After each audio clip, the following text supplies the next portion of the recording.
नमस्कार दोस्तों, GPS exam अड्डा में आप सबका स्वागत है। मैं आरपी सिंह आप सभी को नमस्कार करता हूं। दोस्तों 15 नंबर वाली इस क्लास में आप सबका स्वागत है। पिछली क्लास में दोस्तों 75% हम लोगों ने कवर कर लिए थे। उसके आगे के 15 प्रश्नों के लिए आज ये क्लास हम लोग देखते हैं। दोस्तों अगर अभी तक आप सबने इस चैनल को सब्सक्राइब नहीं किया है तो कृपया इस चैनल को सब्सक्राइब करें और अपनी सफलता को सुनिश्चित करें। दोस्तों तो बिना देरी किए हुए चलते हैं और शुरू करते हैं आज की क्लास। आज की क्लास का पहला प्रश्न ये रहा दोस्तों, पर्यावरण अध्ययन की संकल्पनाओं को प्राथमिक स्तर पर प्रस्तुत करने का उपागम ऐसा है कि विद्यार्थियों को भोजन, आश्रय इत्यादि के विषय में ज्ञात करने के लिए अपने परिवार और समुदाय के सदस्यों से परामर्श लेना पड़ता है। इसका कारण क्या है दोस्तों, ये हमें बताना है। विद्यार्थी अपने परिवार और समुदाय के सदस्यों के निकट हैं, हो भी सकते हैं और नहीं भी हो सकते दोस्तों, तो ये इसका सटीक उत्तर नहीं है। अधिगम का प्राथमिक स्रोत विद्यार्थियों की सामाजिक सांस्कृतिक पृष्ठभूमि है, तो बिल्कुल है दोस्तों। अधिगम का प्राथमिक स्रोत जो है विद्यार्थियों की सामाजिक और सांस्कृतिक पृष्ठभूमि जो है वो है। परिवार और समुदाय भोजन, आश्रय इत्यादि के संबंध में अधिक जानकारी रखते हैं, तो ये सटीक उत्तर नहीं है। पियाजे के मनोवैज्ञानिक नियम सीखने की सामाजिक अन्योन्य क्रियाओं पर आधारित है, तो ये भी नहीं दोस्तों। इस क्वेश्चन का जो सही जवाब है वो है option number B. Option number B जो है वो एकदम सही है दोस्तों। चलते हैं नेक्स्ट क्वेश्चन की ओर। आप आगामी प्रदर्शनी के लिए प्रोजेक्ट बनाने हेतु अपनी कक्षा में गोंद की एक बड़ी बोतल लाए हैं। दोस्तों आप एक शिक्षक हैं और एक प्रदर्शनी प्रोजेक्ट बनाने के लिए अपनी कक्षा में एक गोंद की बड़ी बोतल लेकर आए हैं ताकि विद्यार्थी प्रोजेक्ट बनाने के लिए उसका प्रयोग कर सकें। आपने विद्यार्थियों को बताया है कि अगर गोंद की बोतल खाली कर दो तो कोई नई बोतल नहीं दी जाएगी, इसलिए उन्हें उस गोंद का प्रयोग किफ़ायती तरीके से करना चाहिए। निम्नलिखित में से कौन सी क्रिया विद्यार्थियों को उन संसाधनों के संरक्षण पर विचार करने में मदद करेगी जिन्हें वापस नहीं प्राप्त किया जा सकता है। एक पोस्टर लगाएं जो दर्शाए कि किन प्रोजेक्टों में गोंद का प्रयोग किया जा सकता है और किन में नहीं। तो ये सटीक उत्तर नहीं है दोस्तों। विद्यार्थियों को एक साझा रजिस्टर में लिखने को कहें कि उन्होंने कब, क्यों और कितने चम्मच गोंद लिया है। तो ये युक्ति जो है दोस्तों बहुत ही ज़्यादा उपयोगी है। कक्षा में सर्वेक्षण करके पता लगाएं कि कितने विद्यार्थियों को उनके प्रोजेक्ट के लिए गोंद की आवश्यकता होगी और क्यों। तो ये भी सटीक उत्तर नहीं है। सभी विद्यार्थियों में समान रूप से गोंद वितरित करें और देखें कि सप्ताह के अंत में विद्यार्थियों के पास कितना गोंद बचा है। तो ये भी नहीं दोस्तों। इस क्वेश्चन का जो सही जवाब है वो है ऑप्शन नंबर बी। विद्यार्थियों को एक साझा रजिस्टर में लिखने को कहें कि उन्होंने कब और कितने चम्मच गोंद लिया है। चलते हैं दोस्तों नेक्स्ट क्वेश्चन की ओर। संज्ञानात्मक बाधित विद्यार्थियों को पर्यावरण अध्ययन पढ़ाने की कौन सी युक्ति सर्वाधिक उपयुक्त है। कक्षा में मिश्रित सहपाठी समूह बनाएं, नहीं। पढ़ाने के लिए श्रव्य पाठों का अधिक विकास करें, ये भी नहीं दोस्तों। ये दृष्टिबाधित के लिए स्पर्शी शिक्षण अधिगम सामग्रियों का अधिक प्रयोग करें, ये भी। कार्यों को भागों में बांटें और पृथक रूप से भागों को पूरा करें, तो ये बिल्कुल सही है दोस्तों। इसलिए इस क्वेश्चन का जो सही जवाब होगा वो होगा ऑप्शन नंबर डी। चलते हैं नेक्स्ट क्वेश्चन की ओर। प्राथमिक स्तर पर पर्यावरण अध्ययन का उद्देश्य है बच्चों को अपने स्वयं के सीखने पर प्रतिबिंबित करने के लिए प्रोत्साहित करना। जी हाँ दोस्तों, बिल्कुल प्रोत्साहित करना। बच्चों को पर्यावरणीय समस्याओं को हल करने में सक्षम बनाना, तो बिल्कुल बनाना है। बच्चों को नए ज्ञान का सृजन करने के लिए संलग्न करना, तो हाँ बिल्कुल संलग्न करना। बच्चों को ज्ञान के एक निश्चित निकाय के प्राप्तिकर्ता के रूप में व्यवहार करना। दोस्तों निश्चित निकाय नहीं होगा दोस्तों, तो ये नहीं होगा। तो हमारा ऑप्शन कौन सा होगा? A B C. Option number A सही है दोस्तों, ए बी और सी सही हो जाएगा। चलते हैं दोस्तों नेक्स्ट क्वेश्चन की ओर। ऋतुओं का विषय आरंभ करने के लिए शुरुआत के रूप में निम्नलिखित में से कौन सा कथन सबसे कम प्रासंगिक होगा?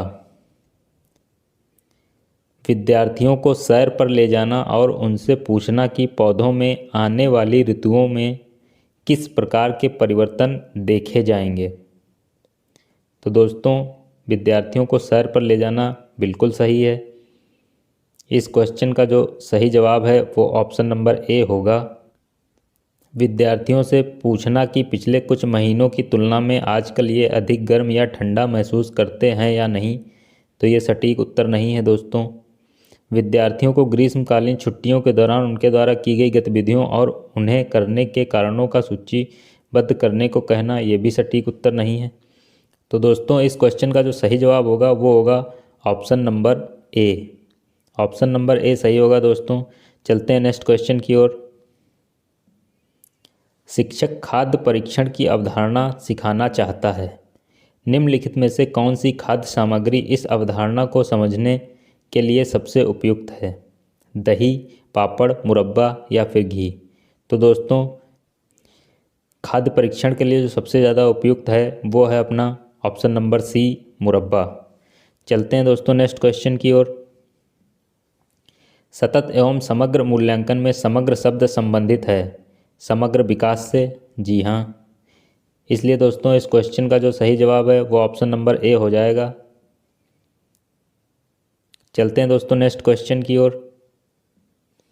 पर्यावरण अध्ययन के सीखने के आकलन का एक उदाहरण कौन सा है? विद्यार्थियों को अगले स्तर में भेजने के लिए वार्षिक परीक्षाएं लेना, कार्यपत्रक के द्वारा विद्यार्थियों का भारत के मानचित्र पर भारत के तटीय राज्यों को खोजना। जी हाँ बिल्कुल सही दोस्तों। पर्यावरण अध्ययन सीखने का आकलन जो है सबसे सटीक उत्तर कार्यपत्रक के द्वारा विद्यार्थियों का भारत के मानचित्र पर भारत के तटीय राज्यों को खोजना। दोस्तों पर्यावरण अध्ययन अवधारणाओं के निष्पादन के स्तर को ज्ञात करने के लिए अर्धवार्षिक परीक्षा लेना, तो ये नहीं होगा दोस्तों। अभिभावकों को उनकी उपलब्धियों के विषय में बताने के लिए प्रत्येक इकाई के अंत में परीक्षा लेना, ये तो बिल्कुल भी नहीं होगा। इसलिए इस क्वेश्चन का जो सही जवाब है दोस्तों वो है option number B. Option number B जो है एकदम सही जवाब है दोस्तों। चलते हैं नेक्स्ट क्वेश्चन की ओर। पर्यावरण अध्ययन में अनुभवात्मक सीखने में वृद्धि के लिए शिक्षण शास्त्रीय अभ्यासों का चुनाव कीजिए। पर्यावरण अध्ययन की चुनिंदा अवधारणाओं पर ध्यान केंद्रित करना, पर्यावरण अध्ययन के शिक्षण में कला का एकीकरण करना, पर्यावरण अध्ययन के शिक्षण में कहानी कहने का एकीकरण करना। तो दोस्तों पर्यावरण अध्ययन की चुनिंदा अवधारणाओं पर ध्यान केंद्रित करना, तो दोस्तों चुनिंदा अवधारणाओं पर ध्यान केंद्रित करना नहीं होगा, सभी धारणाओं पर ध्यान केंद्रित करना होगा। पर्यावरण अध्ययन के शिक्षण में कला का एकीकरण करना, जी हाँ बिल्कुल करना। पर्यावरण अध्ययन के शिक्षण में कहानी कहने का एकीकरण करना, जी हाँ बिल्कुल करना। तो इस क्वेश्चन का जो सही जवाब होगा दोस्तों वो होगा बी और सी। तो इस क्वेश्चन का सही जवाब हो जाएगा दोस्तों ऑप्शन नंबर डी, बी एवं सी। चलते हैं दोस्तों नेक्स्ट क्वेश्चन की ओर। एक प्राणी उद्यान में जाने पर पर्यावरण अध्ययन की शिक्षिका ने अपने विद्यार्थियों से प्राणी उद्यान के जानवरों की खाने की आदतों, उनके देश, बाहरी लक्षणों जैसे आकार, रंग आदि को खोजने के लिए कहा। इस क्रियाकलाप के द्वारा वह किन प्रक्रिया कौशलों को विकसित कर रही है? प्रश्न पूछना, वर्गीकरण, मापन, संवाद। अवलोकन, तो दोस्तों सबसे पहले जो होगा अवलोकन होगा। देख लेते हैं, ये दो ऑप्शंस में है, इसका मतलब ऑप्शन नंबर ए और ऑप्शन नंबर बी नहीं होगा, या तो बी होगा या फिर सी होगा। देख लेते हैं, अवलोकन प्रश्न पूछना, संवाद प्रयोग। संवाद जो है दोस्तों सबसे लास्ट में होगा, इसलिए ये भी नहीं होगा। इस क्वेश्चन का जो सबसे सटीक और सही जवाब है दोस्तों वो है option number B. Option number B सही है दोस्तों। अवलोकन, प्रश्न करना, संवेदनशीलता और संवाद दोस्तों। ऑप्शन नंबर बी जो है बिल्कुल सही है। चलते हैं नेक्स्ट क्वेश्चन की ओर। कविता पर्यावरण अध्ययन की कक्षा में गरीबी, निरक्षरता और वर्ग असमानता जैसे सामाजिक मुद्दों पर बल देना चाहती है। निम्नलिखित में से कौन सा अधिगम अनुभव इस उद्देश्य की प्राप्ति में अधिक प्रभावी होगा? संबंधित मुद्दों पर विशेष व्याख्यानों का आयोजन करना? जी नहीं। शिक्षार्थियों को संबंधित मुद्दों पर स्लोगन लिखने के लिए कहना? जी नहीं दोस्तों। शिक्षार्थियों को संबंधित सामाजिक मुद्दों पर चार्ट तैयार करने के लिए कहना? तो ये भी नहीं होगा। शिक्षार्थियों को संबंधित जानकारी एकत्र करने और उनका विश्लेषण करने के लिए सामूहिक परियोजना लेने के लिए कहना? तो दोस्तों इस क्वेश्चन का जो सही जवाब होगा वो होगा ऑप्शन नंबर डी। चलते हैं नेक्स्ट क्वेश्चन की ओर। निम्नलिखित में से कौन सा शैक्षिक उद्देश्य नदी पर बनाए गए बांध विषय के लिए विशिष्ट मापने योग्य प्राप्य है? नदी पर बनाए गए बांध के बारे में बताना है दोस्तों। मापने योग्य प्राप्य कौन सा कथन होगा? छात्रों को पता चलेगा कि नदियों पर बांध कैसे बने हैं। तो ये दोस्तों मापने योग्य नहीं होगा। छात्र बांध की नींव के लिए किए गए निर्माण कार्य का उदाहरण देखेंगे? तो नहीं देखेंगे दोस्तों। जब बांध उनके जीवन को प्रभावित करते हैं तब छात्र स्थानीय बस्तियों की वकालत करने में मदद करेंगे? तो बिल्कुल नहीं। अब एक ही ऑप्शन बचता है दोस्तों। छात्र उन नकारात्मक प्रभावों को सूचीबद्ध करेंगे जिनका बांधों के निर्माण के दौरान मानव बस्तियों को सामना करना पड़ता है। ऑप्शन नंबर डी जो है दोस्तों वो बिल्कुल सही जवाब है। चलते हैं दोस्तों नेक्स्ट क्वेश्चन की ओर। पर्यावरण अध्ययन के आकलन में एक शिक्षक कौन से उच्च स्तरीय चिंतन वाले प्रश्न का चुनाव करेंगे? दोस्तों उच्च स्तरीय चिंतन वाले प्रश्न का चुनाव करना है हमें। हम कौन सी 5 जड़ें खाते हैं? तो दोस्तों ये तो आराम से आप बता सकते हैं। पत्तियों का हरा रंग किस कारण से होता है? इसका भी एक शब्द में आप जवाब दे सकते हैं। क्या होगा यदि पृथ्वी पर पेट्रोल और डीजल ना हो? तो ये दोस्तों उच्च स्तरीय चिंतन वाला प्रश्न है। अगर डीजल और पेट्रोल पृथ्वी पर ना हो तो क्या होगा? आपको बहुत ज़्यादा सोचना पड़ेगा इसके लिए। बीज बोने से लेकर गेहूं की फसल काटने तक के चरण हैं। तो ये भी दोस्तों जो भी चरण हैं आप बता सकते हैं। तो इस क्वेश्चन का जो सबसे सही जवाब है दोस्तों वो है ऑप्शन नंबर सी। उच्च स्तरीय चिंतन वाला प्रश्न जो है, क्या होगा यदि पृथ्वी पर पेट्रोल और डीजल ना हो। चलते हैं दोस्तों नेक्स्ट क्वेश्चन की ओर। उज़ैरा और शाहमीर ग्लोब पर विश्व के विभिन्न बिंदुओं को देख रहे हैं। दोस्तों 2 विद्यार्थी हैं जो ग्लोब पर विश्व के विभिन्न बिंदुओं को देख रहे हैं। शाहमीर कहता है देखिए ये है अमेरिका, अफ्रीका, अरे अंतरिक्ष कहाँ है? और पूछता है कि अंतरिक्ष कहाँ है? उज़ैरा कहती है आकाश, तारे, सूर्य और चंद्रमा ये सब अंतरिक्ष में हैं। शाहमीर फिर कहता है हाँ मुझे पता है, सुनीता विलियम्स एक अंतरिक्ष यान में गई थी, मैंने टीवी पर देखा था कि वह वहाँ से धरती को देख सकती हैं। उज़ैरा ने कहा जी हाँ, वहाँ से धरती इस ग्लोब जैसी नज़र आई।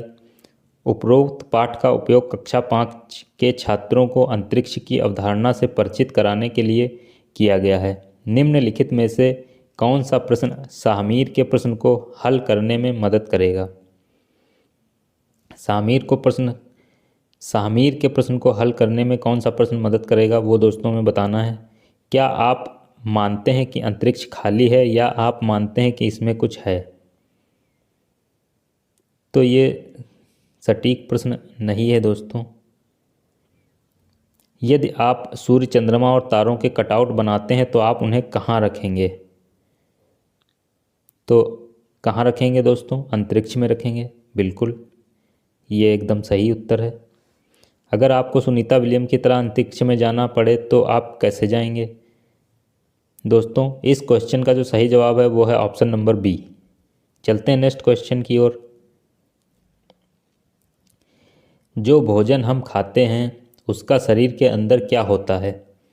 कक्षा 5 के विद्यार्थियों से इस विषय पर चर्चा करने के लिए शिक्षक ने कहा। शिक्षक का उद्देश्य क्या है? विद्यार्थियों के अंतर्बोधीय विचारों का अन्वेषण करना। तो दोस्तों, बिल्कुल सही जवाब है, विद्यार्थियों के अंतर्बोधीय विचारों का अन्वेषण करना। प्रश्न के सही उत्तर प्रतिपादित करने में विद्यार्थियों की मदद करना, ये नहीं होगा दोस्तों। पाचन क्रिया वैज्ञानिक प्रयत्नों के विषय में विद्यार्थियों की कल्पनाशीलता का विकास करना, ये भी नहीं होगा। उपरोक्त सभी तो होगा ही नहीं। विद्यार्थियों के अंतर्बोधीय विचारों का अन्वेषण करना दोस्तों। इसलिए इस क्वेश्चन का जो सही जवाब है ऑप्शन नंबर ए है। दोस्तों, ये था आज की क्लास का अंतिम प्रश्न। उम्मीद करता हूँ आज की क्लास आप सब लोगों को अच्छे से समझ में आई होगी। इसी आशा के साथ कि आप सब लोग अपनी तैयारी में व्यस्त होंगे और इस बार अच्छे नंबर लाएंगे दोस्तों। अपनी तैयारी को मजबूत करते रहिए और अपनी तैयारी को अधिक से अधिक मजबूत करने के लिए सब्सक्राइब करें हमारे चैनल को और जुड़े रहें हमारे चैनल के साथ दोस्तों। हम इसी तरह के एजुकेशनल वीडियो आप सब तक पहुंचाते रहेंगे और आपकी सफलता को सुनिश्चित बनाते रहेंगे दोस्तों। मिलते हैं अगली क्लास में अगले 15 प्रश्नों के साथ। तब तक के लिए अपनी तैयारी में व्यस्त रहिए दोस्तों। धन्यवाद, नमस्कार।